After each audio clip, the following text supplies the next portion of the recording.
नमस्कार मित्रांनो, जर तुम्ही किंवा तुमच्या घरातील कोणी संजय गांधी निराधार योजनेच्या पैशाची वाट पाहत असेल तर हा व्हिडिओ तुमच्यासाठी खूप महत्त्वाचा आहे. अनेक लाभार्थ्यांच्या मनात सध्या एकच मोठा प्रश्न आहे, या महिन्याचे पैसे बँक खात्यात कधी जमा होणार. कारण गेल्या काही दिवसात नियमामध्ये आणि तारखेमध्ये काही मोठे बदल झाले आहेत. सर्वात आधी एक गोष्ट समजून घ्या, संजय गांधी निराधार योजनेचे पैसे दर महिन्याला सरकारकडून थेट लाभार्थ्यांच्या डीबीटी द्वारे बँक खात्यात जमा केले जातात.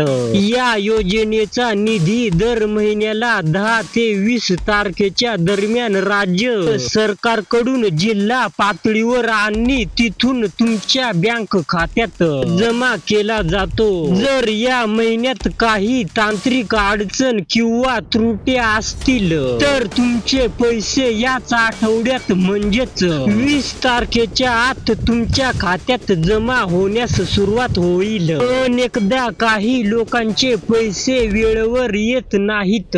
जर तुमचे पैसे अडकले असतील तर त्याची 3 मुख्य कारणे असू शकतात. आधार सीडिंग, तुमचे बँक खाते आधार कार्डशी लिंक असणे अनिवार्य आहे. जर ते नसेल तर सरकारकडून पैसे पाठवले तरी ते खात्यात जमा होणार नाहीत. बँक खाते केवायसी, जर तुमचे खाते बरेच दिवस बंद असेल किंवा केवायसी अपडेट नसेल तर ट्रान्झॅक्शन फेल होतो. सरकारी निधीचे नियोजन, कधी कधी बजेट मंजुरीमुळे शासनाकडून निधी मिळण्यास 7 ते 10 दिवसाचा उशीर होऊ शकतो. शासनाकडून निधी जसा रिलीज होईल तसे 20 तारखेपर्यंत सर्वांचे पैसे खात्यात येतील.